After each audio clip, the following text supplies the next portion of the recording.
Okay, your trig timeout is over. Chapter 10 has arrived. More trigonometric functions.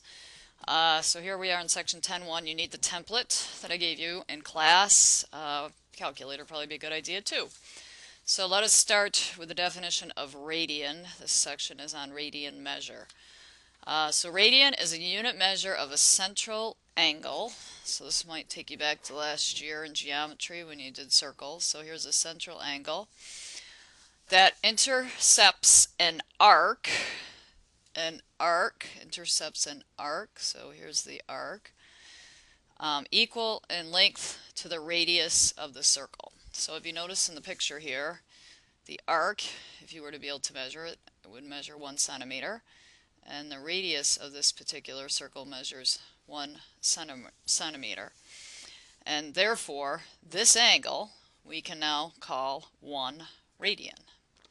So this is a new way for us to think about measuring angles. We've talked about degrees all our lives, and now we are meeting a way to measure an angle called a radian. Okay, so there's a relationship that you need to know. I'm going to write it and we'll play around with it a little. And that is that theta, which is the measure of an angle, and this equation is when we're using radian. So this is going to be radian measure, so you're going to need to remember that. So theta is equal to S over R, where S is the length of the intercepted angle,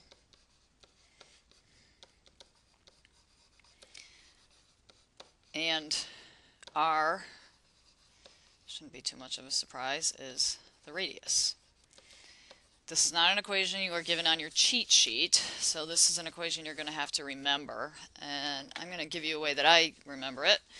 And that is, if we make this into a little proportion, think of this as theta over 1.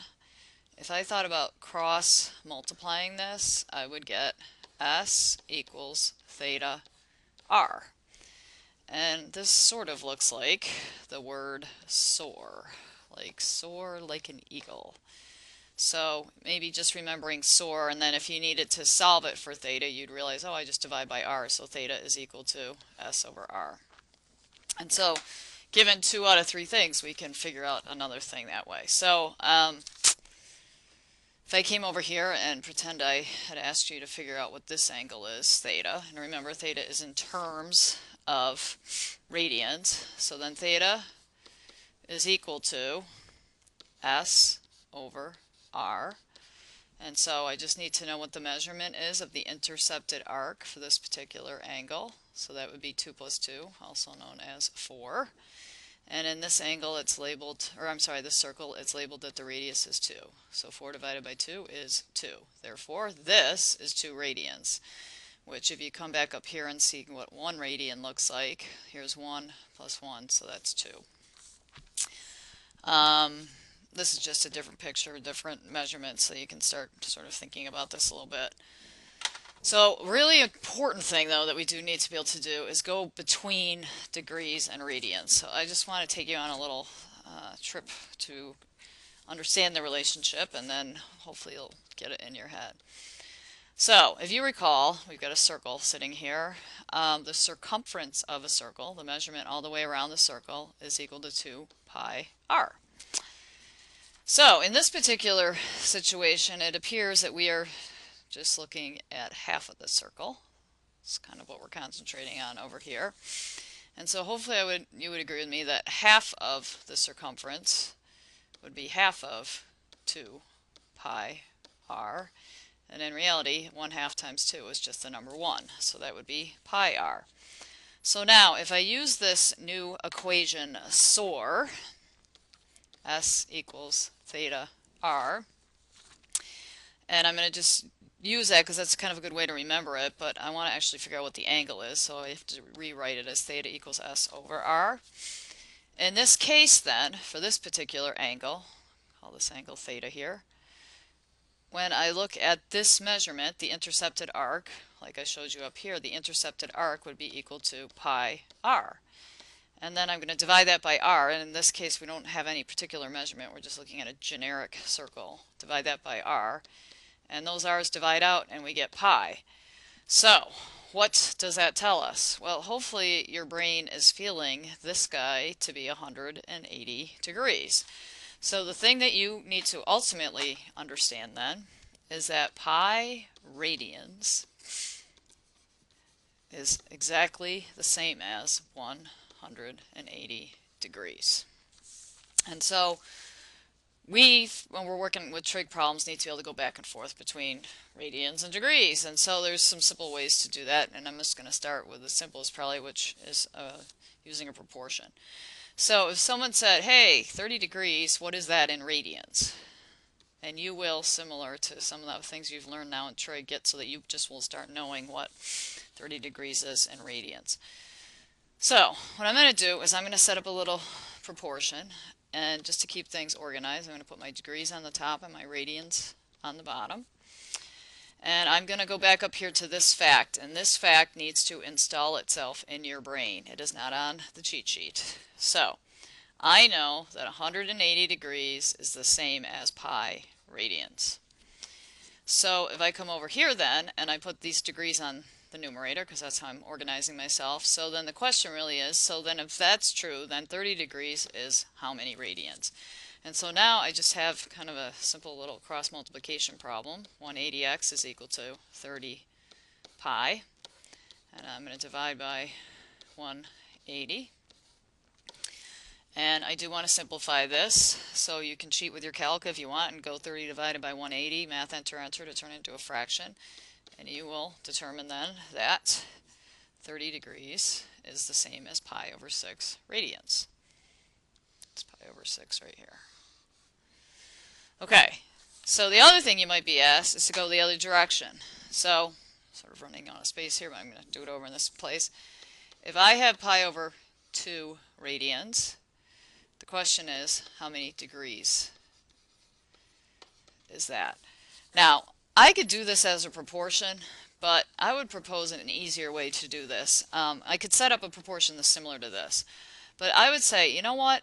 If I know that pi radians is the same as 180 degrees, then really all I need to do is, in place of this pi radians here, put 180 degrees. So pi over 2 is 180 over 2, which is 90 degrees.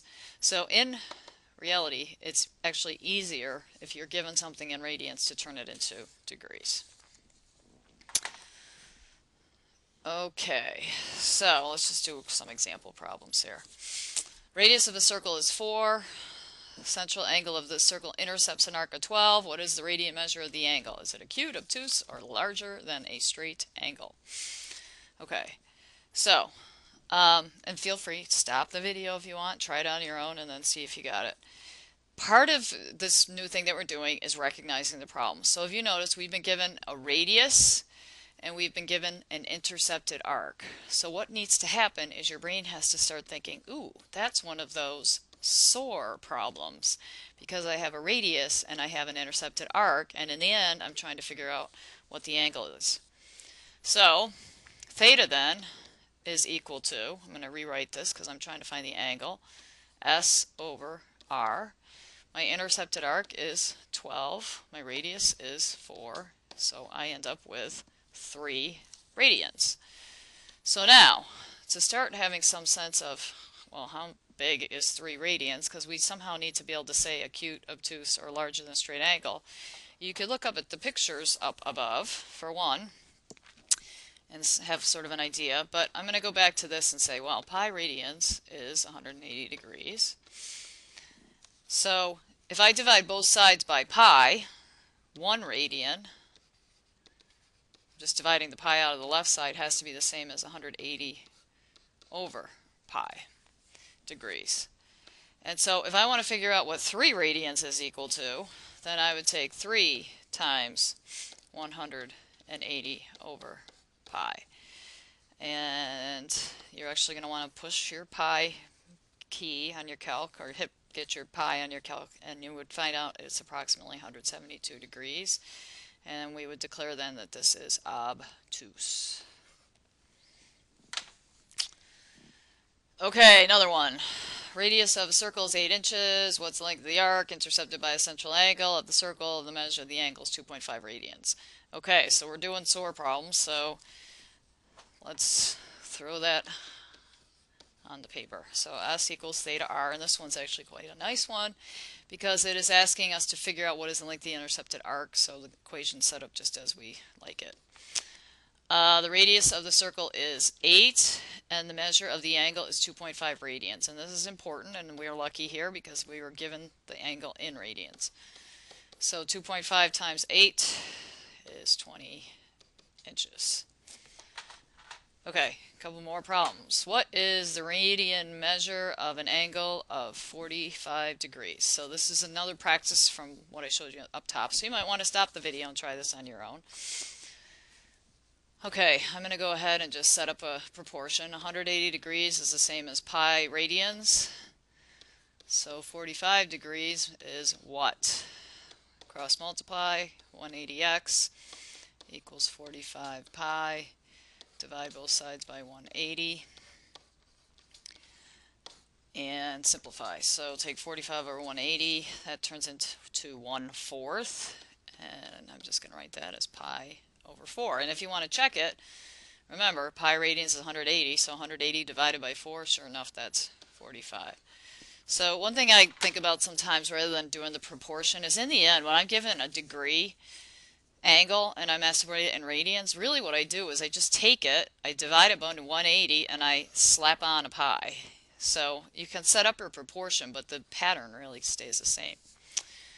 Okay, one more practice. Radian measure of an angle is 5 pi over 6. How many degrees? So you should be happy when you see a problem going from radians to degrees, because all you really need to do is in place of that pi put 180. So 5 times 180 over 6 is equal to 150 degrees. Okay, what is the radian measure of the reference angle? So here's a nice memory back to reference angles. So if you think about where 150 is over here in quadrant 2, really what we need to do is figure out this angle. So 180 minus 150 is 30. So our reference angle is going to be over here at 30. But we are asked to figure out what the radian measure of the reference angle is. So what I just did with degrees was I took 180 minus 150. So if I remember that 180 degrees is pi radians, really what I'm going to do is take pi minus what 150 degrees is in radians, which is 5 pi over 6. So if I want to make this so I can work with this beautiful fraction, I need the same denominator. So I'm going to just put a 6 here and a 6 here. So 6 pi over 6 minus 5 pi over 6 is 1 pi over 6, also known as pi over 6, which soon will become very familiar to you that is 30 degrees, because 180 divided by 60 is 30. Okay, there you have it, your first venture into the land of radians. Go on to mathexcelforschools.com, and there's practice there to see if you're understanding this.